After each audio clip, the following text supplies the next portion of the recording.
This video is prompted by a series, two in particular, articles that are essentially attacks on libertarianism. One is a Salon article titled Confessions of a Former Libertarian. Another is a New York Times piece about Rand Paul, which then kind of goes through the litany of his ideological upbringing and casts it in an extremely negative light. And it's not only the articles themselves, but the comment sections afterwards, which I think are at least as informative and worth reading as the pieces themselves. And reading them, I find an overwhelming urge to say something, to do something. I considered going through the articles point by point, and I didn't feel that that would be as satisfying. And I kept remembering a line in a speech by what's his name? Brian Doherty. I was looking because there's his book, Brian Doherty. Brian Doherty at one point said that the vitriol sprayed against, and he said Ron Paul, but we could be saying libertarianism, by liberals is largely due to the fact that Ron Paul, and I would say libertarianism generally, is a living, breathing rebuke of liberals. Everything that they claim to value, everything that they can point to and say this is why we're good, libertarians do much better. Libertarians are more consistent, they're more principled, they're more serious, and they're more intellectual. And when you read the comments, it becomes clear that liberals are cowards, they're hypocrites, and they're anti-intellectual. Now, I don't believe for 1 second that libertarianism is about to sweep the country and that there's tens of millions of new libertarians, but it is a philosophy that is growing, not as fast as I would like it and not fast enough to predict very much, but it is growing, it is gaining attention, and on one level, like I said, it's a rebuke of liberalism, modern liberalism. On the other hand, there are actually some differences, and the differences are important. Essentially, the beneficent point, the focus of liberalism, a beneficent big government, a leviathan, a democratic leviathan, the point of their religion, the linchpin of their would-be society, is the object of absolute dismissive derision and critique by libertarians. So it's not only envy and inadequacy that's motivating their critiques, their rebukes, it's also the fact that it is literally lethal to the ideology that they believe in. And I think that they're making the fact that we are seeing articles like this is an indication of the degree of threat. Now, conservatives are not libertarians either, and there are qualms to be had there, but I think that there is a certain degree of rhetorical affinity. Libertarians tend to go much farther than conservatives do, to the point that it's revolutionary.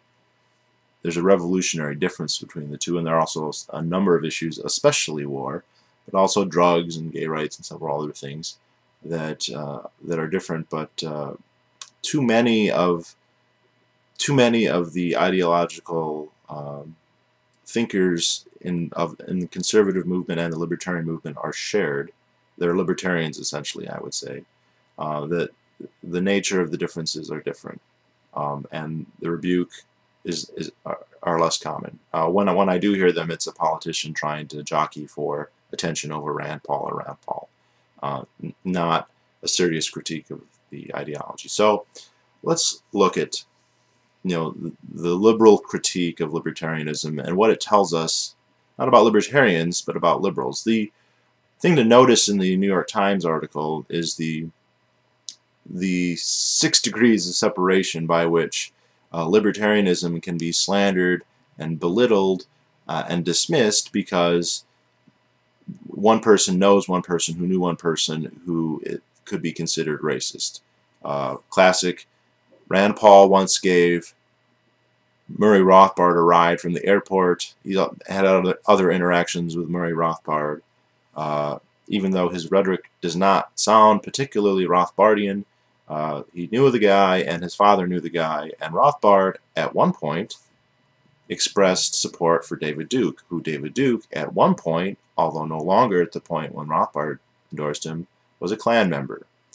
This, of course, means that all libertarian theory is wrong. Everything that Murray Rothbard ever wrote in Man, Economy, and State, or the Ethics of Liberty, or the Betrayal of the American Right, or Conceived in Liberty, or What Has Government Done to Our Money, or The Mystery of Banking, or The History of Banking in the United States, all of that is wrong. There's nothing in there worth seeing, because he, at one point, for explicit political tactical reasons, expressed support for David Duke, who was formerly in the Klan. Hence, libertarianism is wrong. Alright? And this is when I bring up the fact that the Klan, racism, and slavery, Jim Crow and the Solid South, are all bastions of the Democratic Party. And we have members of the Democratic Party, up until very recently, powerful, respected members who were literally in the Klan. The biggest example, Harry Truman was in the Klan, although that was a long time ago. He paid the dues. That's pretty clear he wasn't that interested in it. The other one, though, is William C. Byrd. William C. Byrd was in the Klan for decades. He was a grand cyclops. He wore the sheets. He expressed his support, voted against every black Chief Justice he could, and he gets a eulogy in the New York Times. He gets praised in the New York Times. He gets a 100% acceptability rating from the NAACP. But he wore a sheet. He wore a sheet. Now, if Rand Paul is wrong because Rothbard at one point supported a guy who formerly was in the Klan, then the New York Times is a fucking Klan publication because it's giving a eulogy to a Klan member. A former Klan member, but it was in it for decades. Alright? Or how about the libertarians support states' rights, hence they're neo-Confederates. The most ironic, the anarchists at the Mises Institute are neo-Confederates. Alright? As if the Solid South was solid because it was libertarian, because they were electing libertarians, because the Libertarian Party ruled the South, right? Jim Crow, lynchings, all that, that's all libertarianism's fault. Right? Because the Solid South meant libertarianism. Solid South, when people say the Solid South, that term, that's a reference to the fact that every politician in the South who was ever elected from the end of Reconstruction in 1877 up until the 1960s or even the 1990s, they're all libertarians, every single one of them. No. No, the Solid South, for you liberals who don't know anything, means solid for the Democratic Party. That every politician who was elected there was a Democrat. That Jim Crow is Democrats. That slavery is the Democratic Party. Alright? Reconstruction was the Republicans. Alright? And the states' rights, the anti-black racism of the South is in the Democratic Party, not the Libertarian Party, which didn't even exist until the early 70s. Alright, how is all of that magically washed clean? How is the actual actions of the Democratic Party now the crimes of a party that didn't exist, of a movement, of an intellectual movement that had almost no existence, properly speaking, until the 70s? Yes, there were antecedents, there were paleo-libertarian roots, there are thinkers that they will reference from the 19th century. Alright? But the movement of it, the modern American libertarian movement is a late 20th century event. Alright? And the fact that libertarianism can be dismissed because of states' rights, when it was the Democrats all along, including today, by the way. uh, who favor. Now, you say, well, maybe they made amends. They've moved past that. They've evolved. You know, they're not racist anymore, except against people in the Middle East who they kill and butcher by the thousands.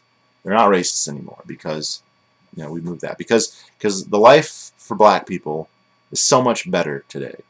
And there's a sense in which this is true. And there's a sense in which this is not true. Now, the sense that this is true is that there is a lot less racism in the United States today.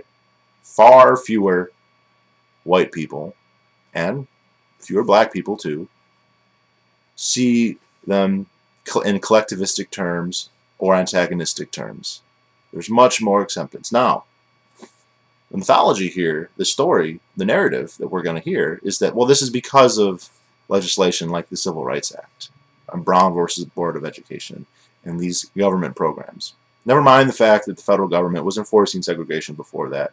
You know, that Woodrow Wilson, another great Democrat, mandated segregation and the elimination of blacks from the federal workforce. Ignore that for now. You know, do-over doesn't count. The legislation that was passed doesn't force people not to be racist. It doesn't tell people that they have to start liking blacks or thinking of them in a way that they had before. It's not even in the legislation. And the change in attitudes doesn't correlate with the legislation. Think about it today. There's a modern corollary to this that's happening right now, which I have no doubt will eventually, and maybe just a few years, be credited to the federal government. And that is the attitude of gays, towards gays. The acceptance of homosexuality as a legitimate form of social organization and interaction is seen in the very recent past. It's ongoing right now. A huge change. A paradigm shift. And yet there is no federal legislation mandating this. None.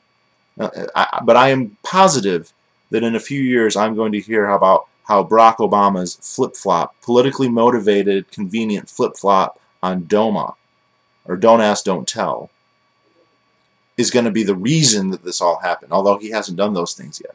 The only legislation that we see kind of becoming pro-gay marriage is at the state level.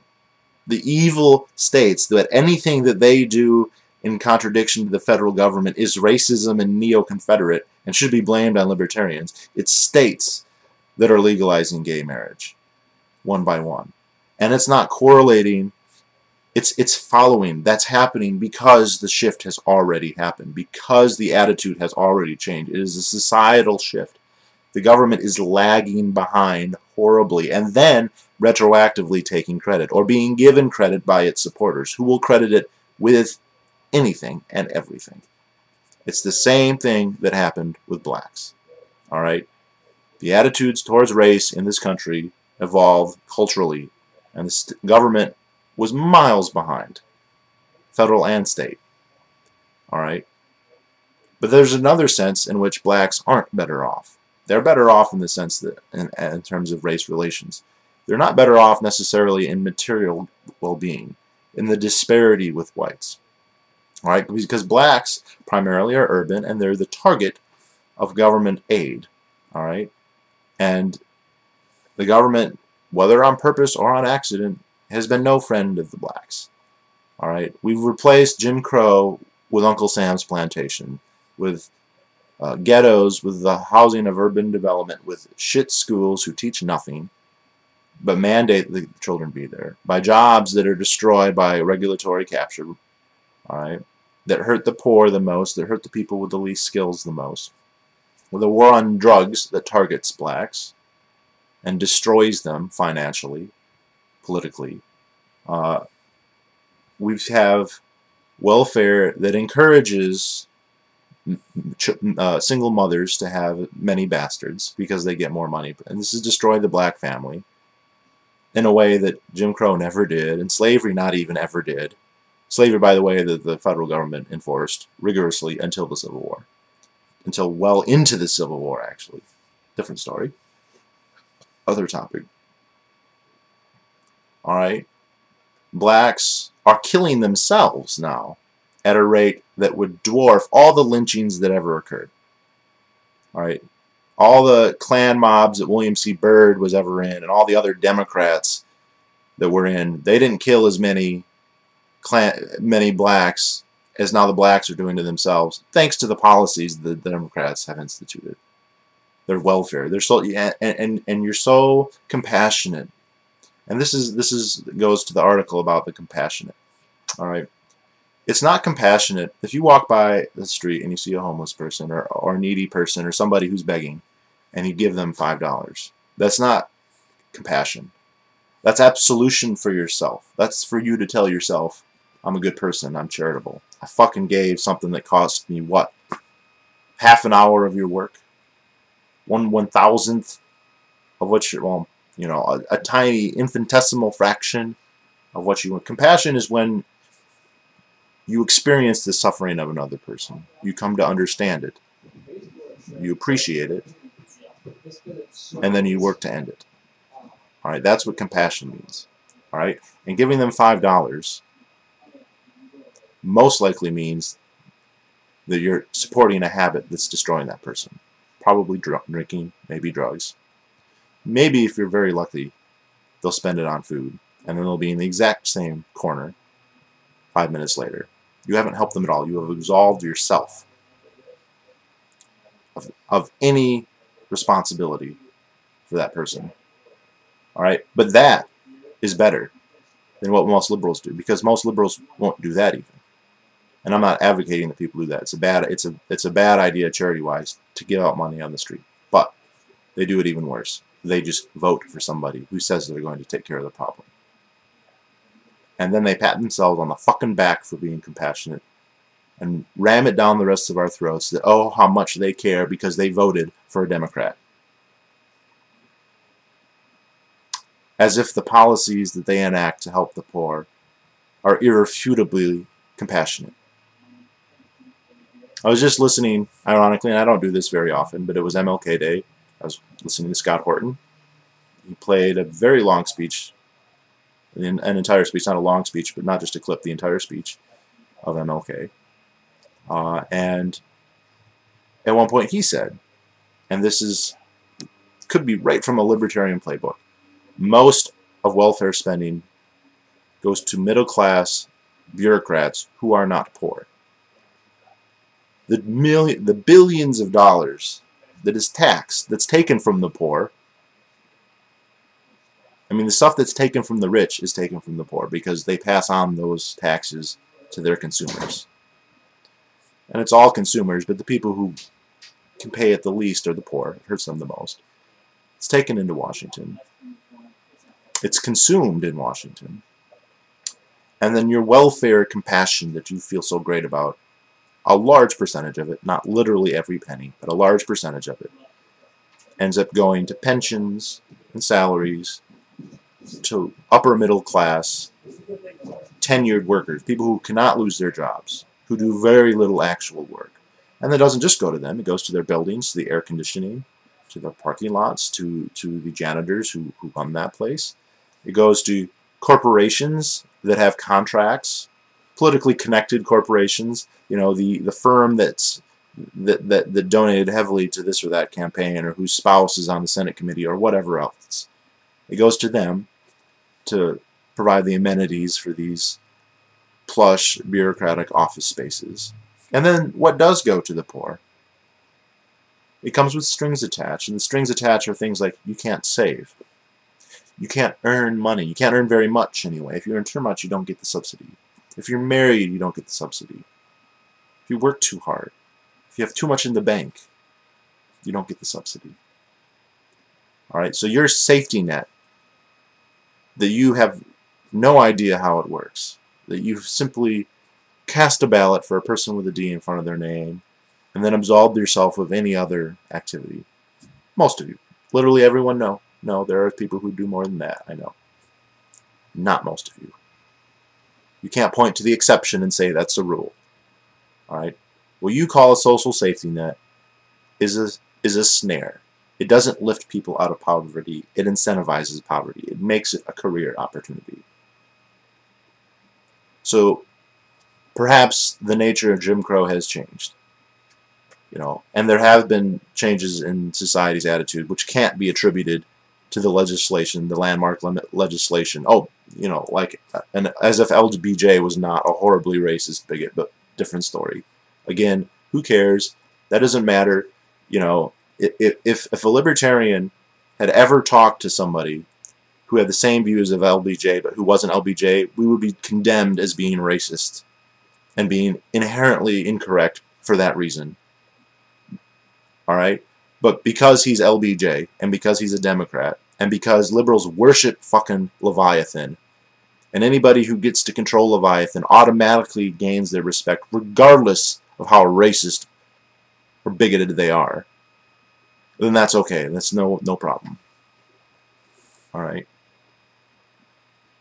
Nobody who seriously looks at the welfare system can conclude that it's fine, that it's not in need of serious reform. No one can conclude that it's effective.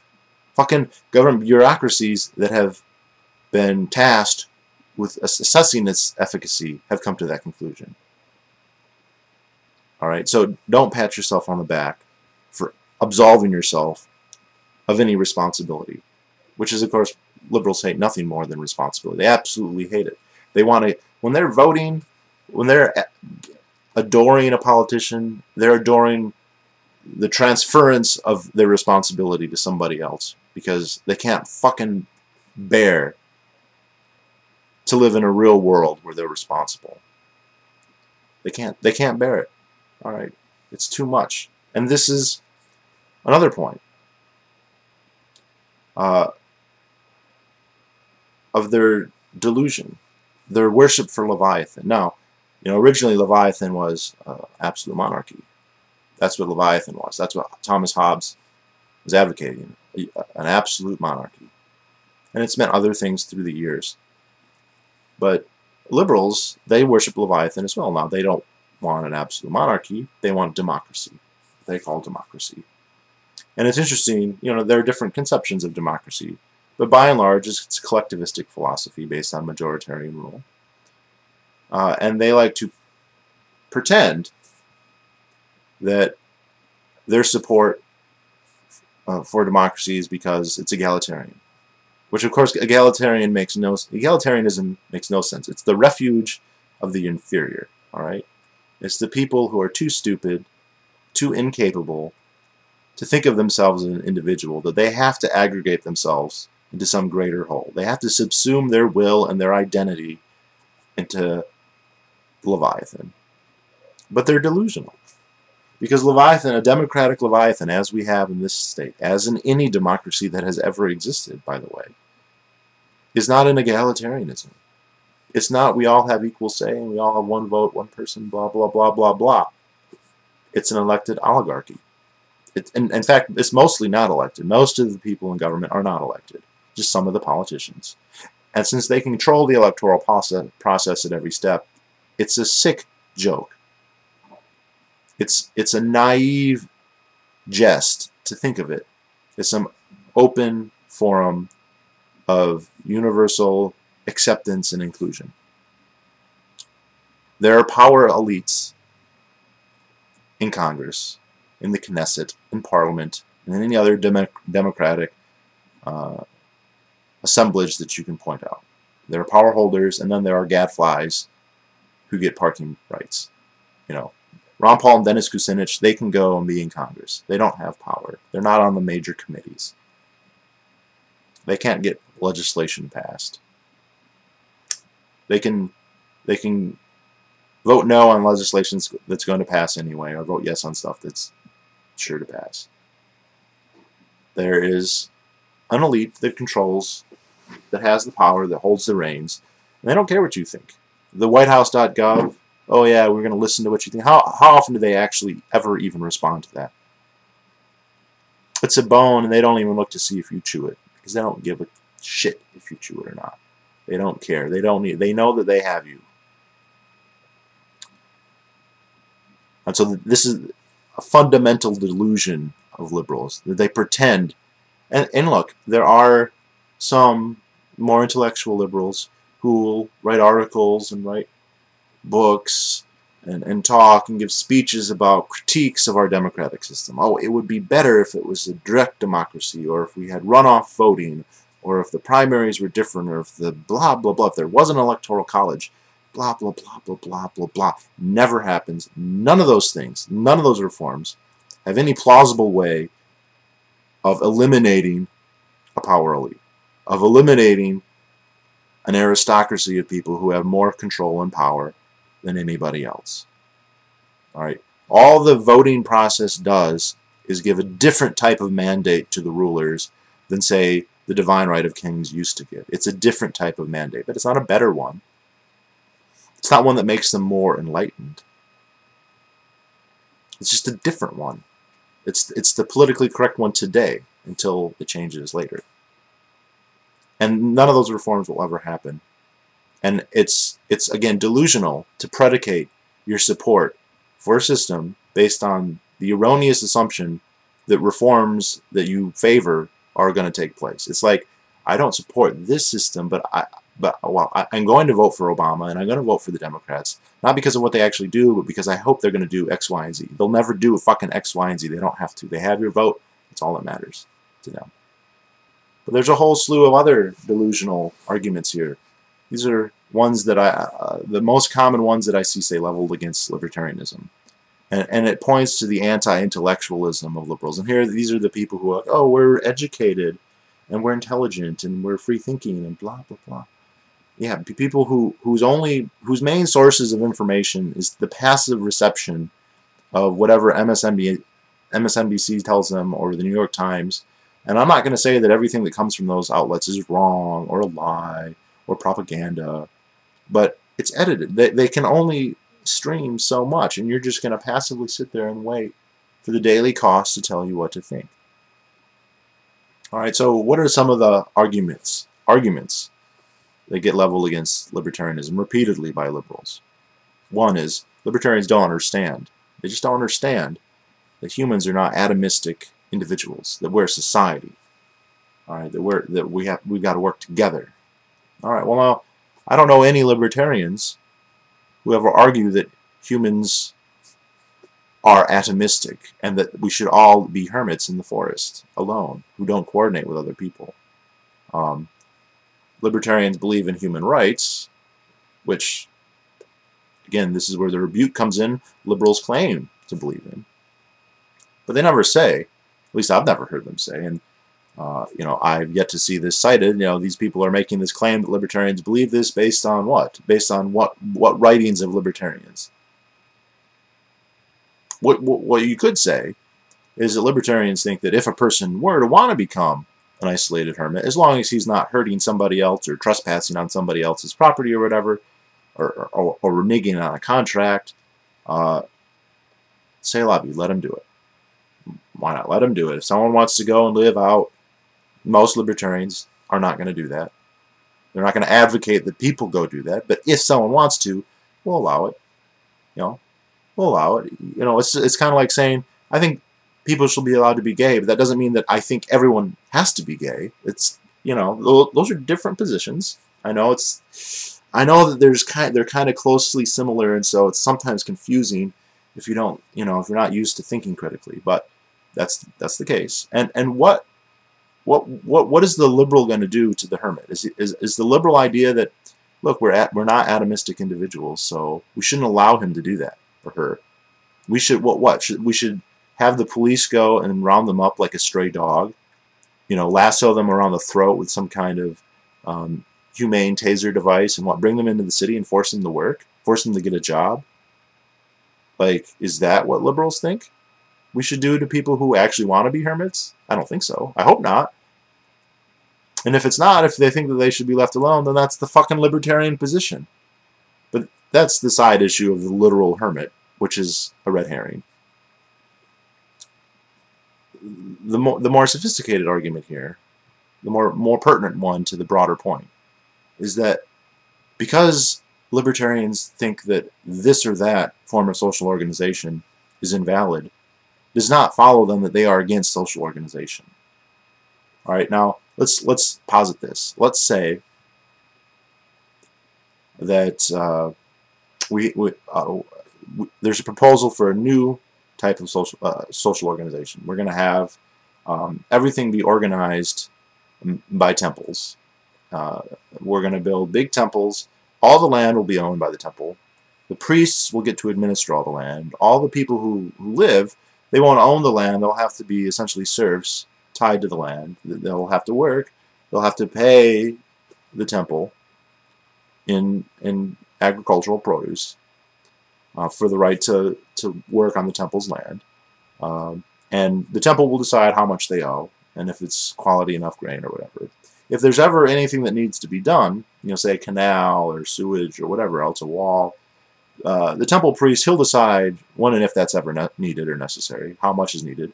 He'll then order the populace to build whatever is necessary. If they don't comply, he'll punish them horribly. And once it's done, he'll have them build a monument to his constructive abilities, and then force them to pay a toll whenever they use the canal or whatever else. Now, let's say someone in this society says, you know what, I don't think this is the optimal type of social organization. I don't think that we have to have the temple own everything. I don't think we have to have the priest be the decider in the disposition of all resources. And I don't think that the farmers who are working with their labor on this or that plot of land, I think that they should just own it themselves. Would you argue then, I don't know, that person thinks we all should be atomistic individuals? He's against social organization. No. No. And, this argument, any objection that you could ever raise, say against George W. Bush. I don't like George W. Bush. I don't think that we should have the Patriot Act. So say the liberals before Obama gets elected.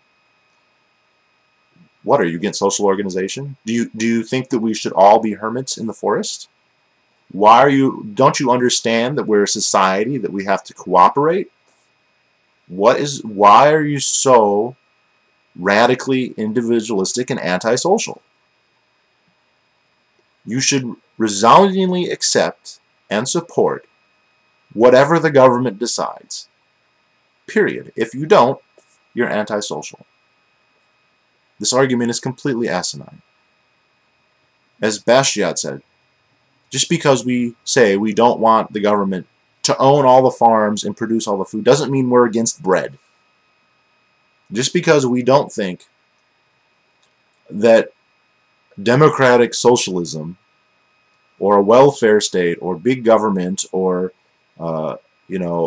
compassionate conservative fascism, just because we don't think that that's the best type of social organization doesn't mean we're against social organization. And for you to even suggest that indicates a very high likelihood that you haven't read a single thing by a libertarian author. Because libertarian books, like Human Action and Man, Economy, and State, these are, if nothing else, they are about social organization and its absolute critical necessity of the division of labor, of how people interact, and why it's important, and why it's beneficial. Libertarians are obsessed, practically, with why cooperation is beneficial. But we just happen to think that it's important how that cooperation happens. All right? There's lots of ways to organize socially. Slavery is a way to organize socially. We don't have to use, and I was using archetypal Mesopotamian city-states there as my example, but I could have used chattel slavery. I could say, look, we'll just have, the white people will own the black people and force them to do the work. And if they object, well, what? Do they want us to all be hermits? Is that really from, the sophisticated liberal who went to college and got a degree in literary art or whatever? Is that really, that's the best fucking argument that you can come up with? Or how about this one? You don't like it, you can leave. You can move to Somalia. That's a good one, right? Because when Bush was president, you all fucking moved to Somalia, right? That argument is predicated on the assumption that reform is impossible. Anyone who suggests any reform, whatever, if you were to come out today, liberal, and say, I think that instead of Obamacare, we should have Medicare for everybody. I think that would be better. What the fuck is your problem? What, you don't like what the democratically elected government has done? You don't agree? You reject the collective wisdom of society, the aggregate knowledge of all the people in the United States that has been channeled into the brain of Barack Obama and the legislature, you know, that they're actually like channeling all that wisdom, and you object? You think that we should have Medicare for everybody, or maybe whatever other, you know, pet peeve project you have in your mind that you entertain while you support people who will never ever institute it? Then you should fucking move to Somalia. You should get the hell out of here. Right? Absolutely ridiculous. All right? Absolutely ridiculous. Here's another good one. Libertarians, it's inviolable because it's never existed, right? There's never been a libertarianism. All right, fair enough. I agree. There's never been an ideally anarcho-capitalist society. There's been a couple societies that came pretty close. They didn't fall apart. There have been plenty of societies that didn't have government, that had polycentric legal orders, and they didn't fall apart. You know, my study of history has pretty much led me to believe that since humans don't want to die, since they're unwilling to suffer, they will work towards their betterment whenever they can. And usually that means that things aren't ever going to be too bad. Circumstances, I mean, there are certain things like the weather and whatever that can change that. And unless we go full-out communist, where society is essentially committing suicide, most people seem to kind of get by more or less. And, you know, the question is, what's optimal? Not what's ever going to cause everybody to die, because other than communism, that doesn't happen. It doesn't really happen in communism because they abandoned communism after enough tens of millions of people die. But or some kind of intervention happens, you know, that society reaches a breaking point and the communist regime will fail. But different story. But libertarianism has never been tried. All right, fine, fair enough. Then libertarianism is the cause of all of our problems. The crash in 2008, that's libertarianism's fault. You know, corporate greed, that's libertarianism's fault. You know, the NSA, that's libertarianism. Well, wait a sec. Okay, basic logic here, people. If libertarianism has never existed, that it can't be libertarianism's fault that anything has happened. Something that has not existed cannot be faulted for anything, literally. And yeah, this is an idea that a contradictory notion that enlightened liberals hold all the fucking time. Every day, all day, I've even seen it in the same paragraph. To pretend that at some point, and it's arbitrary, they could go back. Usually they like to go back to Reagan at least, and pretend like that's fucking Ron Paul. That A, he was elected, and B, was able to pass whatever legislation and initiatives he wants. As if the government hasn't been growing the entire time. As if the Federal Register hasn't been growing the entire. You want to say, oh no, they repealed Glass-Steagall, or actually one small part of Glass-Steagall. It doesn't matter. They added 1,000 other regulations that year. Government did not shrink under Ronald Reagan. It grew. Government did not shrink under Bill Clinton or George Bush. It grew. All right? Or the second George Bush or Barack Obama. It grew. It grew. It grew. None of those people are libertarians. Barack Obama is not a libertarian. You cannot blame the problems of his administration on libertarianism. All right? George W. Bush is not a libertarian. He never said he was. Nothing he ever said indicates that.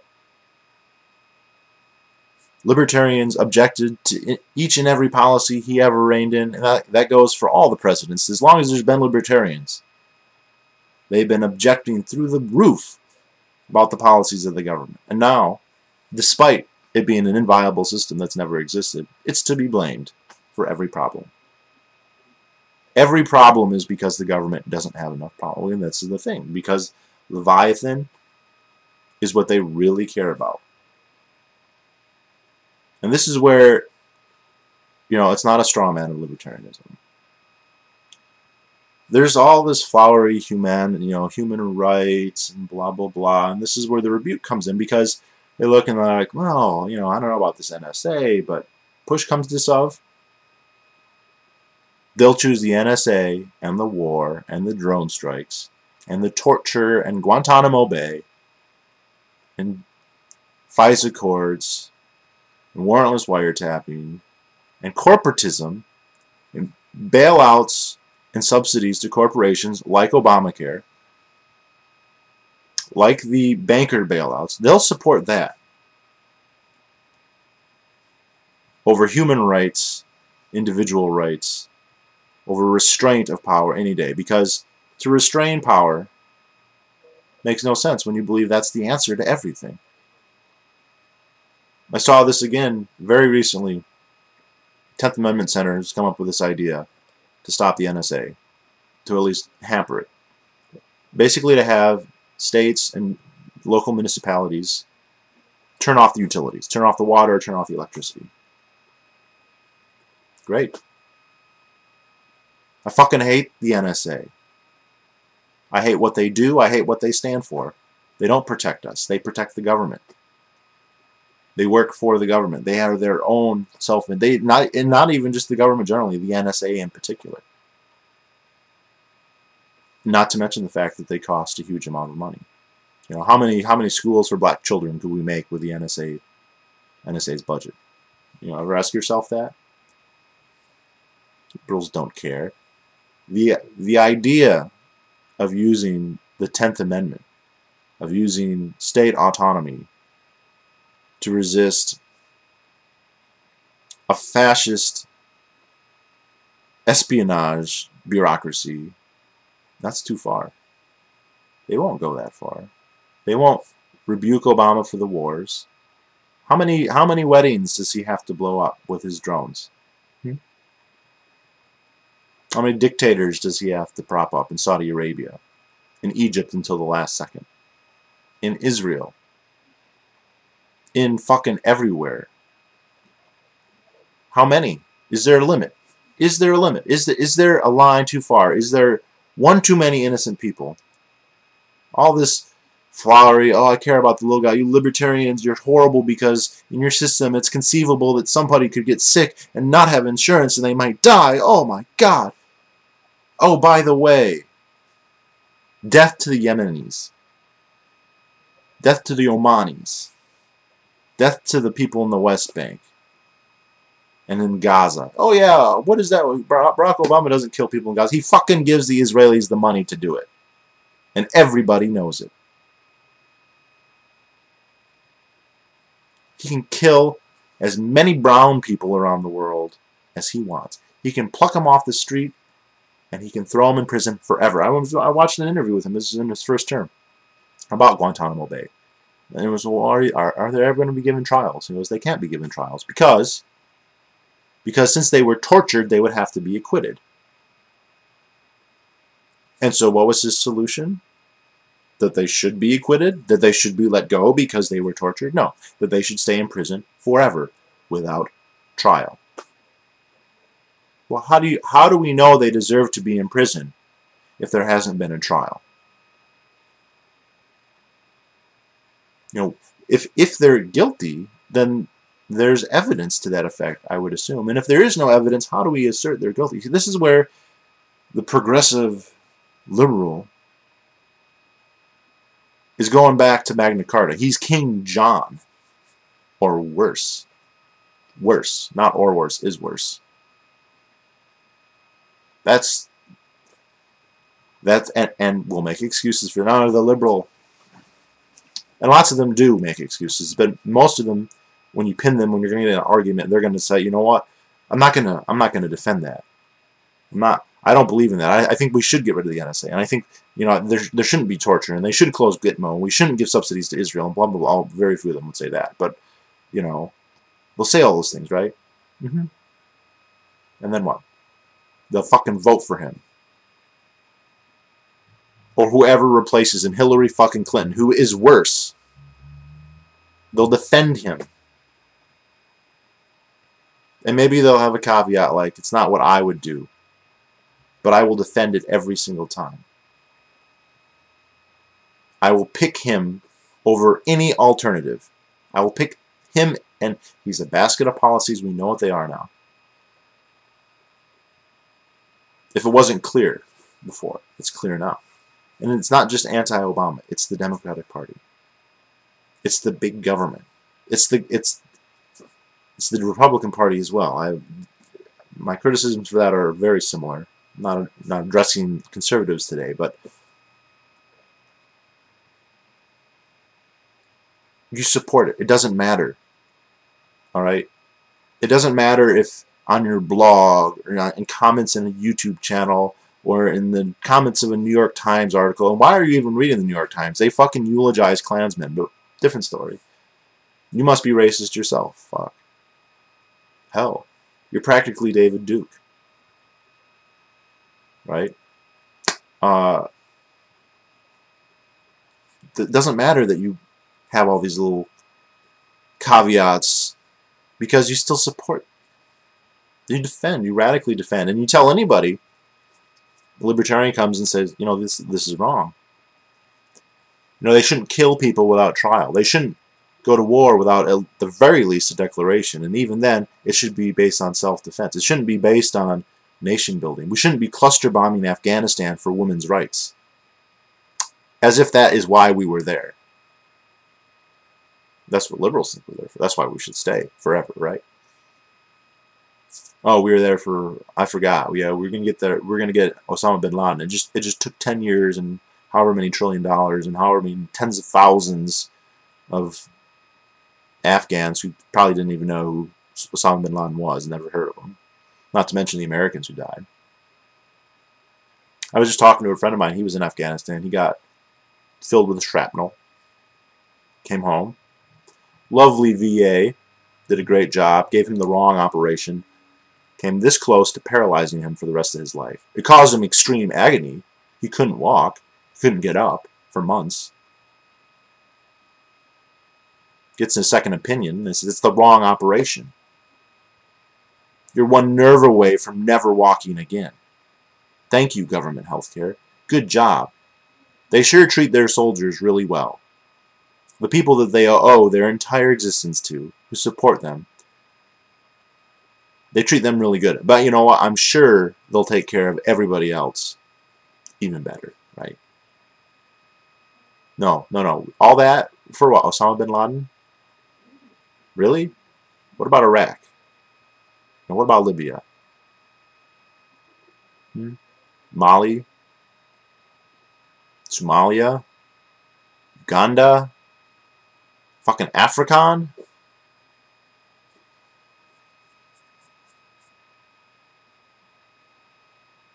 You want to tell yourself that you have different opinions, but you're going to support them all the way. You know, the cliche counterexamples I could give are they would sound hyperbolic even though they would be accurate. So I'm not going to use them because I know that people will be like, no, you can't compare it to that.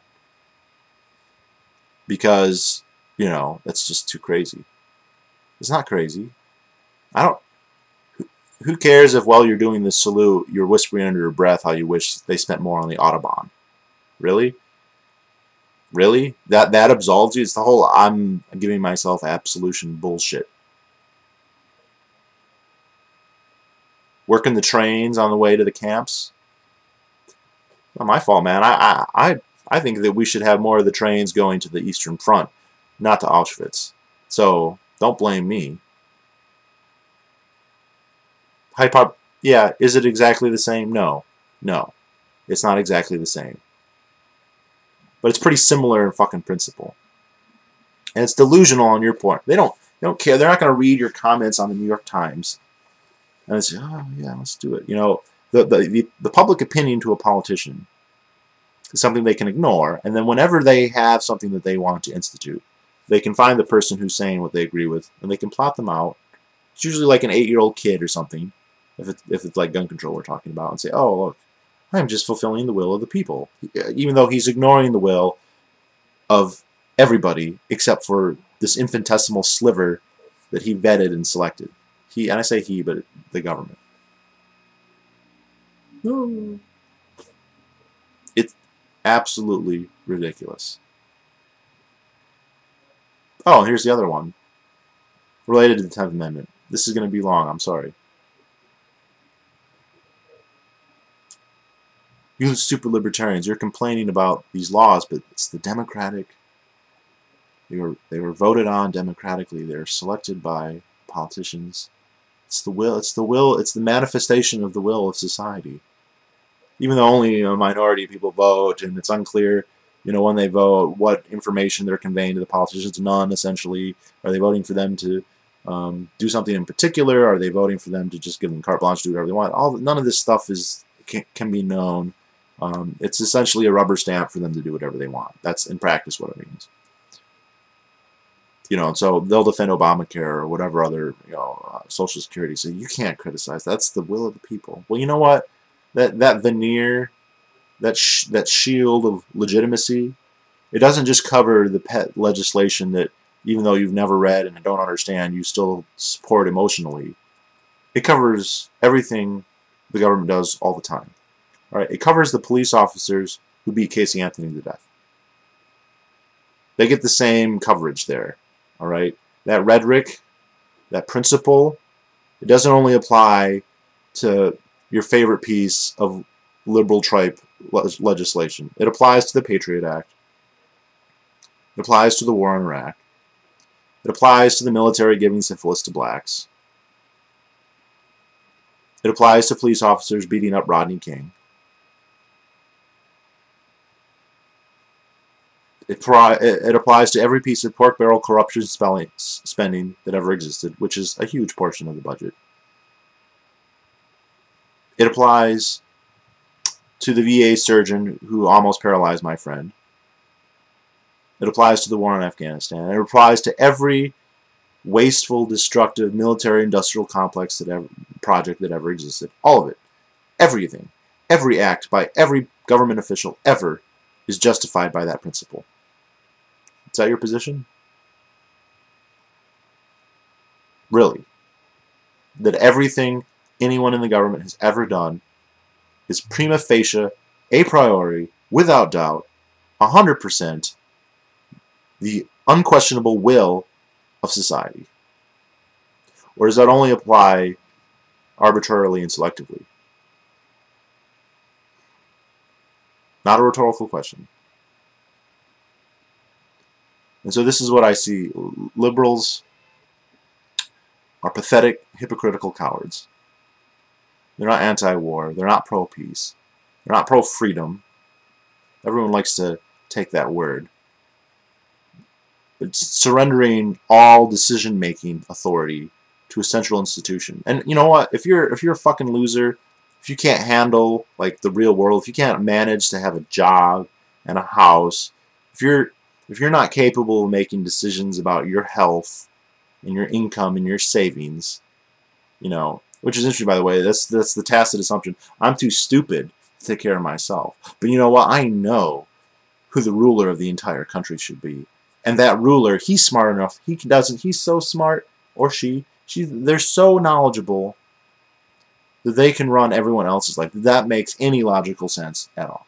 But yeah, let's just say you're so insecure about your own worth as a human being that you feel the urge, the impulse to surrender as much decision-making power as possible to somebody else. Now that's completely stupid, by the way. The moral hazard, the person that you're surrendering that to, whether it's a person or the Catholic Church or the fucking Temple of Eridu or democratic welfare state, they have every incentive to abuse the power that you're vesting in them. And even if they didn't, even if they were altruistic angels, which is the most naive view you could ever take of a politician, even if they had that position, they would lack the information and the knowledge to know what was in your best interest and his best interest and everybody else's best interests. They would lack the knowledge to be able to do that. There's a myopia. They can't see everything. The queen ant doesn't even know that most of her colony exists. So she can't make decisions for them all. But let's ignore that little problem. Not everybody is so fucking pathetic as you that they think that that's necessary. And maybe you have the right to give away your autonomy to somebody else, to surrender it, But you don't have the fucking right to surrender somebody else's autonomy. You don't have the right to go to somebody else, to go to the hermit and say, you don't have the right to be out here. I have the right to force you, either directly or through a proxy, to come and whatever. I don't know. What would you do? I don't know. Or to come to me or somebody else. Anybody. The conceit there. That's why I hate fucking liberals. It's this weird, humans are too stupid and too flawed, they don't know how to run their own lives, but I am so certain that I know how to run yours. In an ever-expanding list of ways. Ever-expanding. You know, like we're getting by fine now, but sooner or later, you know what? You don't know what to read. You don't know what to buy. You don't know what's good for your own health. You don't know what kind of insurance to get. You don't even know if you shouldn't even be able to decide if you need insurance or not, or how best to pay for whatever. That's the conceit. That's the hubris. And I can understand, like, if you were an Ubermensch, if you were super intelligent, if you were super accomplished, if you had conquered the world in a way, not in a physical way necessarily, but in the sense that you'd come to understand it all, that you can appreciate it all, that you reach the moment when you know, when you understand everyone so well that you love them and you see their perspective. Maybe I'd listen to you. If you were at that point, you should be able to persuade people. But the fact that you can't persuade people, that you have to resort to the baton, to the tear gas, to the bullets, to the coercive force, it shows that your arguments are shit. That you can't persuade people. That you're a fascist. That you're George Bush. That you're Augusto Pinochet. That you're a hypocrite. That you're a loser. And now you're lashing out at the people who make you look bad. Thanks a lot.